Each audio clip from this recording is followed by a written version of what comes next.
What does justice even mean? Around 80,000 people in the United Kingdom are in prison, behind bars for offences that are varied. Some are behind lock and key for property crimes, others for drug offences, others for violence, up to and including murder.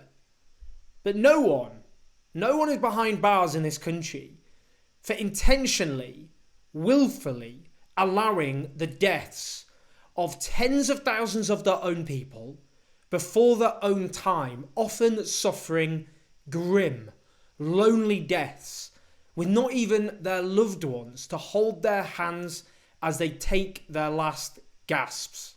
Ours is a justice system which arrests young black men for possession of cannabis and cocaine, which cracks down on impoverished benefit claimants for allegedly playing the system, whilst allowing rich multinationals to avoid paying billions of pounds worth of tax every single year with entirely legal loopholes. It is not a system which holds to account an old Etonian Prime Minister who boasts of allowing the bodies of his own citizens to pile up, a national catastrophe of mass death that was entirely avoidable were it not for the decisions that he personally took. Boris Johnson allegedly declared that he would rather see the bodies pile up in their thousands. He repeatedly allegedly declared he would rather let coronavirus let rip rather than have a national lockdown because of the damage it would inflict on private businesses. These are not allegations being spread by the left. They are being splashed on right-wing conservative newspapers. They have been corroborated by multiple sources, and they have been weakly denied by a government which is led by the serial liar Boris Johnson, who has been sacked twice in his career for lying. Boris Johnson clearly said all of those things. But these grotesque, nauseating utterances should be treated for what they are: confessions, for what all of us must know deep down. All of us must know happened, which is that despite all the advance warning from Wuhan, from northern Italy, the government failed to act and allowed their own citizens to die, breaking the most solemn commitment that any government has, which is to protect the lives of their own people. That they allowed herd immunity to be pursued, allowing coronavirus to let rip.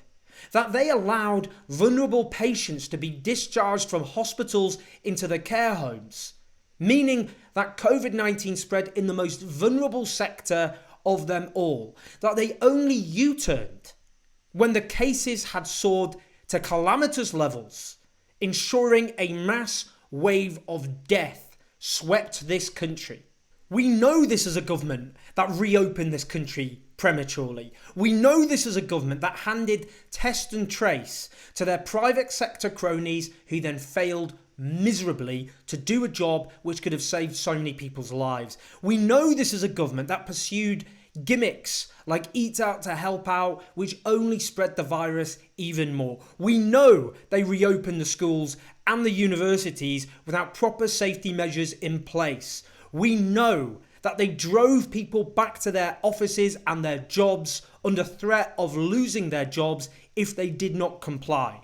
It's all on public record that by last autumn, all of these disastrous decisions meant that cases soared, and then SAGE in September begged the government to introduce a circuit breaker lockdown, and they were ignored.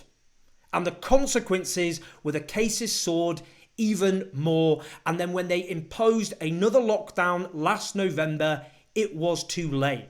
And we know that scientists warned the Prime Minister that if cases were allowed to soar, then a new variant or other variants were more likely to take place, which were potentially more hazardous and dangerous, and that is what took place. And then again, when the cases were soaring, The Prime Minister, the government dragged their feet until again we were overwhelmed by mass death, and another lockdown was only imposed when it was too late to save the lives of countless people, including many of the relatives of the people watching this right now. That's why we ended up with a second wave even deadlier than the first. That's how we ended up with around 1 in every 500 of our own people dying of COVID-19, with one of the worst death tolls on the face of the earth, with daily death tolls which have exceeded those of the national death tolls of entire nations from the start of this pandemic. The bodies did pile up in their thousands. The government did let COVID-19 rip. And Boris Johnson took decisions which he knew would kill people, and kill people they did in their tens of thousands. And the same media outlets now splashing on the words he used to confess to what we must all know deep down he did were the same media outlets who protected and defended the Prime Minister when the bodies were piling up day after day after day after day. And so we return to our question of justice. Because young black lads will continue to be harassed in the streets of Hackney and Moss Side for taking the same drugs that many of our own cabinet have taken, the Prime Minister himself, whilst our government will be led by a Prime Minister, Boris Johnson, who will no doubt retain his power and will certainly retain wealth exceeding the dreams of most of his citizens until the day he dies. And that is our justice system summed up. A justice system which cracks down on the misdemeanours of the poor, but has nothing to say to a Prime Minister who knowingly and willfully presides over a death toll more than 3 times higher than the Nazis managed in the Blitz in World War II. In a just world, Boris Johnson would be arrested, rather than lads on council estates for smoking pot. But there is no justice in this country, and Boris Johnson will continue to thrive until the day you and I and millions of others decide that we have had enough.